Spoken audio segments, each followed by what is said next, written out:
to another edition of Real Life Renos, the podcast. Our guest today is Izzy Camilleri, who is one of Canada's leading fashion designers.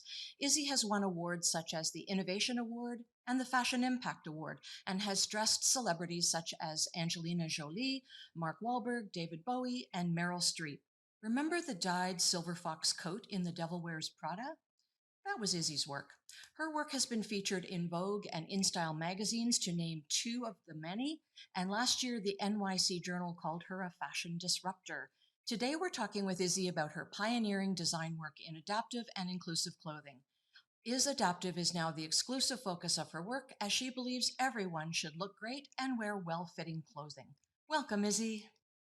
Hi, thanks Nice for having me. Nice to have you here today. You worked in fashion and then designed for film when production started to ramp up in Toronto. Tell us a bit about that time. Um, well, I started pretty young in fashion, and I entered kind of the high end fashion because producing in Canada is kind of expensive. So that's why I ended up in that kind of field, and then it opened the doors to working for wardrobe departments in film when actually the Canadian dollar became very low during during the late 80s, early 90s. And so Toronto became a very busy place for film production. And I kind of stumbled onto it, but then it became, the main part of my work. Right. And then you met Barbara Turnbull. She Mm-hmm. was 18 years old and working a little job in a convenience store, which was robbed. And during the course of the robbery, she was shot in the neck and became paralyzed from the neck down. You met her in 2004, and everything changed for you. Mm-hmm. Yeah, I had never worked with someone who used a wheelchair. I never worked with someone with a disability that was, very high level as hers was. And so I became a bit of a sponge learning all the issues she had with clothes, and not only issues, but limitations and lack of options. So I started doing some custom work for her, and through that relationship, I just learned what her needs were and how I could help her with them. So I didn't know that seeds were being planted. And after a couple of years, I realized that if she had all these problems with clothes, there must be a lot of other people out there with the same problem. And that's how I really started to pursue is adaptive. Right. So it may sound to our listeners and viewers like we're talking about people who are wheelchair users exclusively, and we're really not. The world of adaptive clothing is quite broad and includes people who are aging, people who have range of motion limitations, people who were born with physical disabilities, as well as progressive diseases, and people who have paralysis. So this conversation is for anyone really who wants to look at maintaining independence while they're dressing. For our Mm-hmm. listeners who don't have a disability, can you talk a little bit about how you go about creating clothing for people who do have disabilities? Sure. Well, I would say one of the maybe most common issues is dexterity issues. So if you have trouble doing up a button, and that could come with arthritis, it could come with having a stroke, and then it can come with other forms of disability. But finding ways of doing up a shirt, or finding ways of doing up or pulling up a pair of pants that are easier for someone, are the type of things that I think about all the time. So magnets can be a solution to replace a button, or just using a larger, or buying a shirt that has a larger button as opposed to a tiny little button could make all the difference in the world, and could also make a person, or allow a person, to dress independently as opposed to having someone else do up their shirt or pull up their fly zipper. Even something like having a zipper pull on a zipper, so that like a larger pull, something that you can stick your finger into to pull a zipper up and down. So all of those solutions are universal. Like, we could all benefit from a button that's a little bit bigger, or having a zipper pull that has something, like it doesn't make it any less attractive. It doesn't make it any less uh, of a garment in terms of just overall fashion and appearance. And you're talking about a zipper pull that's actually designed into the garment as opposed to an implement that would be carried somewhere to then hook on to the zipper, right? It's actually designed into the fabric or into the zipper. Yeah, or even just it could be something that's added on, Right. and it could be taken off. So, or it's just the kind of pull that maybe the manufacturer has found or designed that is permanent, but it still looks attractive, and it doesn't take away from the look of the garment at all. Right. Before we get into a couple of your more popular pieces, you did a TED Hmm.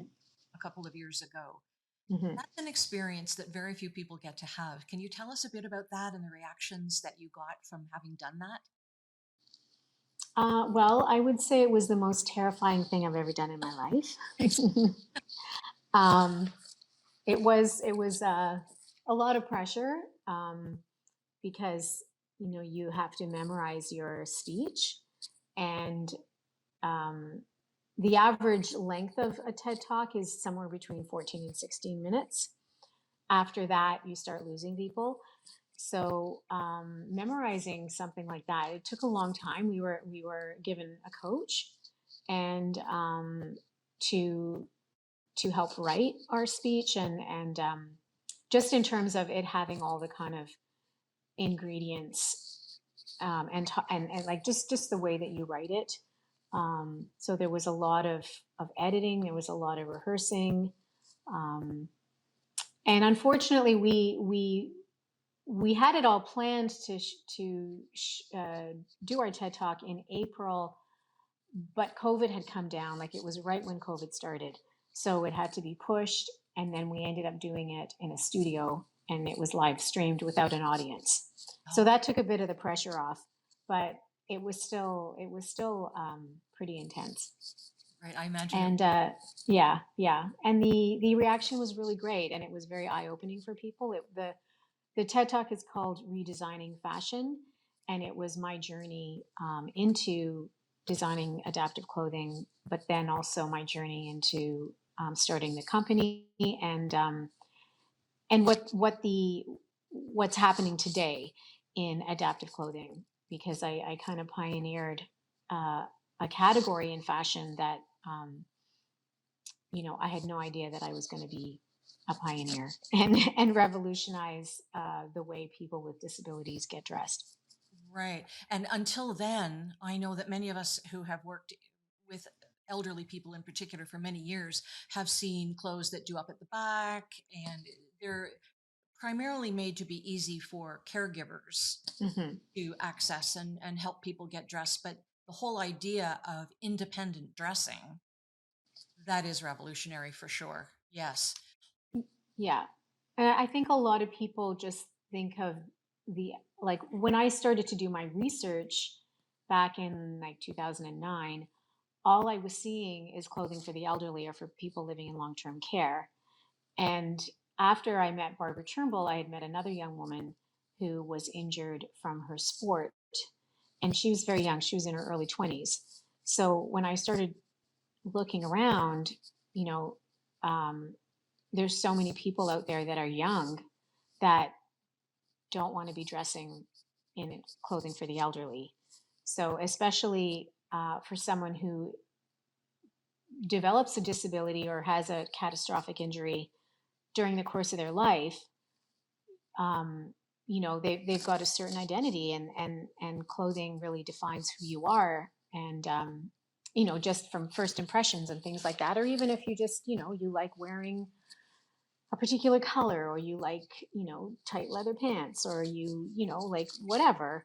And so if clothing, if your choices are stripped away of you because of an injury or a disability that you've developed, um, that takes a lot of your identity away. So having no choices, or having choices that have been designed for the elderly when you're only 25, Right. can be a pretty big pill to swallow. Right. And I saw that you did a lot of demonstrating of the type of clothing on an AMI network program called Fashion Hmm. This. Hmm. There are two seasons of that out now. I hope they're going to come back with more because it really revolutionized the game for the subjects that you were all dressing and doing hair for and doing makeup for. You could just see the joy come out on their face. Hmm. You Hmm. must have enjoyed that process quite a bit. Hmm. Yeah, yeah, it was a really, really great show to be a part of, and um, I, as you, hope we get to season three. Um, but it was also very eye-opening for the participants and our viewers as well, because a lot of people, and including myself, before I started this, I had no idea the challenges that people have, no idea of the limitations. When you see someone with a disability, they're dressed, and you just don't realize what it actually took to get dressed or how limited their options are. You just kind of take it at face value. So, Right. so yeah, the show has been really great. The amount of energy that it takes for people with disabilities to do things is a recurring theme in my work. For those who are watching who don't know, I'm an aging in place and accessibility strategist. So I this is my wheelhouse, and it does reoccur. This idea of how much energy it takes, and you know what, I did a podcast recently with an architect who talked about redesigning a washroom for a woman. And what used to take her 2.5 hours now took her half an hour. And her joy was in being able to spend that extra 2 hours with her husband and her children. Hmm. It's just those things that completely change life for people. So you are absolutely in that category. Speaking of game changing, let's get into a couple of your designs now. The game changer pant, which I mentioned earlier, is Hmm. certainly one of your signature looks. Tell us about it. Uh, well, the Game Changer pant is a pant that has a seamless back, and the reason that I came up with this pant is because from day one, when I started as Adaptive back in 2009, people started asking for a seamless back pant. And at the time, I was still learning, and I couldn't understand why that was so important. And the reason that it is important is because the base of your spine when you're sitting is pushing against that center seam that's in the back of your pants. And for people that are wheelchair users who sit for very long periods of time, um, as well as for people that are paralyzed who can't feel anything, they're not feeling any discomfort. But eventually, the tip of your spine and as well as your sitting bones can penetrate the skin and cause a sore and an opening, and it's very similar to a bed sore, and it's exact same kind of sore. It's just named two different things, Right. but it's the pressure that's pushing down on the bone, pushing down on the skin, which could eventually cause the bone can penetrate, it can become infected, and you can develop sepsis, and it can be life threatening. It's very, very, very hard to heal a pressure sore, and it takes a very long time. So I learned this eventually, but then I started just telling people that, like, I'm a pattern drafter, and I understand how pants are cut and made, and that seam is integral to the cut of a pant. And the reasons being is that it divides right and left. It creates dimension between the back of the pant to the front of the pant, and between your legs. It um, it creates the shape that we need to cup our bum, just So everything. many Like, things. Yeah. yeah, yeah, you can't kind of get rid of that seam without a very ill-fitting pant. So, or even like having a baggy pant, you can do it if it's a baggy pant, but then that kind of defeats the purpose, because even if you're sitting on folds of fabric, that could also cause a pressure sore. Right. And once a pressure sore, if you've had a pressure sore and it heals, the odds of one coming back are up to, I think it's like 83 or 84%. So if you've had one, you can easily get one again. Right. because the skin is compromised in that area and your bone isn't going anywhere. Right. So when COVID came down, just before COVID happened, I had a conversation with someone and I told them, the same thing that I had told so many people before, that it wasn't possible. And then when COVID happened, the world stopped. I was at home and I was thinking about it, and I thought, I wonder if it is possible. So I think a couple of days. So I started having conversations actually with people that have had pressure sores. I had conversations with health professionals. And then I went to my studio and started looking at the pattern and seeing how I can manipulate it in such a way that it could be seamless, and how and where I could make that happen. And I figured it out. And then I started to test it on someone who had almost died from his pressure sore. And yeah, so I developed this pant that looks great. It fits great. It allows for people to, like, one thing for this guy who tested them for me, he was only allowed to be in his pants for 4 hours, and he would always have to change because of the pressure. And with our Game Changer pant, he can stay in his pants for way longer, and he doesn't have to worry. So they reduce the risk of developing a pressure sore. So we have them in jeans, chinos, sweats, and a few other things. Shorts, I saw them on the website. Yeah, shorts are a new thing. Yeah. Mm-hmm. Right. I will link the Is Adaptive site in our show notes. People, you have to go and take a look at these. These are revolutionary. Now, I know that people who are watching and listening are going to be wanting these, but wondering what the price point is. So can you tell us a bit about that? Mm-hmm. They range anywhere from $80 to just under $200. We produce in Canada or North America, so we're not producing offshore, so we don't have that same pricing. Right. So so it's materials and labor, and because sometimes people comment on the price, but I'm not gouging or anything like that. It takes money to run a business, and also continue to do research and development and all that kind of thing. Of course, I don't think there's anything to apologize for the price, because routinely I pay close to $200 for a pair of jeans, and this is without the research and your talent having gone into it. So for me, that sounds quite reasonable. Yeah, and I do try to make it reasonable. Right.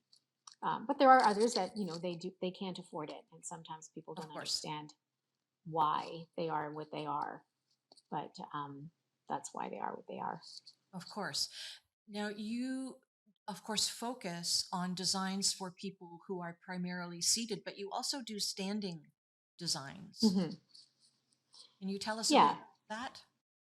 Yeah, so that's more for people that, again, it's more about dexterity. So if you have trouble pulling using a zipper, so it's pants that have an elastic waist, or we also put these pull tabs at the side. So if you have trouble gripping, you can just cup your hands. They're kind of like a belt loop, but they're horizontal, so you can cup your hands in them to help you pull up your pants. Right. Or magnets on coats, for example, instead of a button. So it is about easy dressing and independent dressing when you have dexterity issues. It sounds like magnets are themselves quite a game changer. No, people with and magnets don't work for everybody. Like if you are a wheelchair user propelling your own wheelchair, like a manual wheelchair, when you do the action of propelling, magnets can pop open. So they're not for everybody, but they are helpful for others. I would say they just don't work for, I would say, large busty women or people that are wheelchair users. Now, can people with pacemakers wear clothing with magnets, or have pacemakers evolved perhaps beyond? Oh no, they can't. Okay. That's good to know. Okay. But that is something Well, that ones magnets that are near the heart, if near the heart, they're, right? yeah, yeah. They put the pacemaker in the shoulder now. My mother had Mm, one, and it was, I mean, years and decades ago. It was below her waist, and the wires went up. So that it changed the game of pacemakers when they started putting them in the shoulder. right, So right. okay, fair enough. The Billy shoes. When I was looking at your website, the Billy shoes really caught my eye. Hmm. And those are not my product. They're a product of a company in the United States Okay, called Billy Footwear. okay, And Billy is a wonderful guy who had a catastrophic injury. He's quadriplegic. And when he was trying to, work through his new way of living in a paralyzed body, he had a lot of trouble with shoes. He's a very tall man with big feet. And he had so much trouble that he and a friend decided to start a company. And they developed a shoe that there's a zipper around the top of it, so the whole thing opens, and you just have to place your foot in it instead of feeding your foot into a shoe. And the issue for him and many, many, many other people, if you're paralyzed, is that what I never realized when I put on a shoe is that we kind of crunch our toes to get to the end.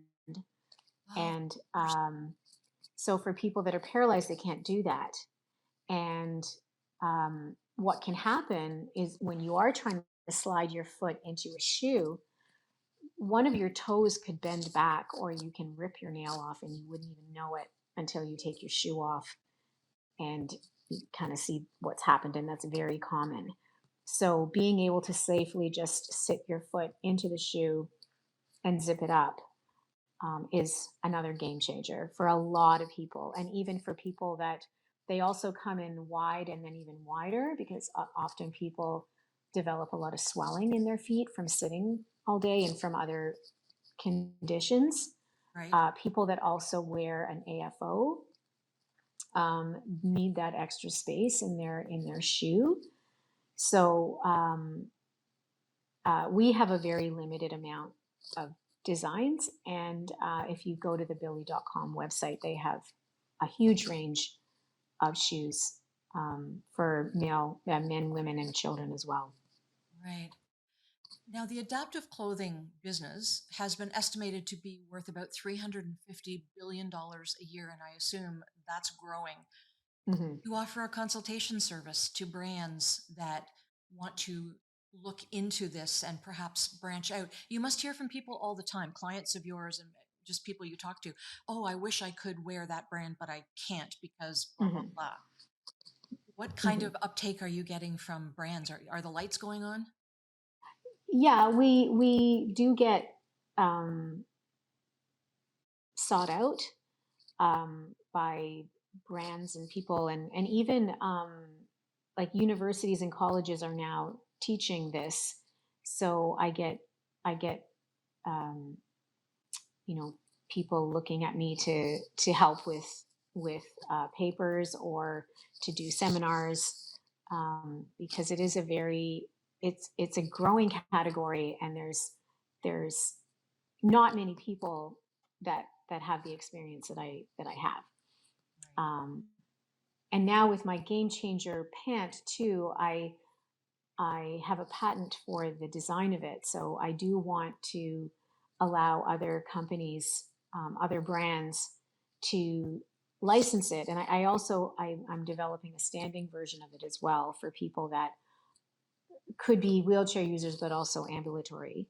But then also for anybody who, sit all day at their job, or just like the look of them because they are quite interesting. And so yeah, there's lots of possibilities. Absolutely. Do you do work outside of the Is Adaptive brand now? I do a little bit. I still sometimes service the film industry, and so we uh, work on lots of different projects. I rarely, but sometimes do custom work for people that live with a disability. It really just depends on my time and what the project is, and if it's something I can do. If the person is close to me, because doing custom work long distance can be very, very challenging. Right. Yeah. So if somebody wants to purchase from Is Adaptive, what do they do? Just go to isadaptive.com, and you'll, just see the categories, and you can take it from there. Right. There's a tool that helps you decide what size is best and so on. There's We have a size chart, and the and the FAQ options section are is there. very good. Pardon me? The FAQ section is very good. Lots of information. Thank you. Right. Any last words for our audience? Anything that you want to mention? Well, we have some new products coming up for fall that will be probably on the site in around a month. But yeah, that's about it. We continue to try and put out, a really good product that makes our clients just feel really great, and allow them to live an independent life and look great while they're doing it. Terrific. Well, thank you very much for your time today. It was a You're welcome. really interesting podcast and discussion. And on our show notes, I will put links to Is Adaptive and Izzy's TED Talk, and whatever else we can think of. Billy Shoes, we can put that on now as well. And again, my thanks. I would welcome our listeners and viewers to join us again for our next episode of Real Life Renos, the podcast. Real Life Renos, the podcast is a production of Reno Studios, executive produced by Karen Brown. This is Real Life theme, music, and lyrics by Jane Carmichael, recorded at Swamp Songs Recording Studio in Lucan, Ontario, engineered by Matt Weston. Thank you for tuning in.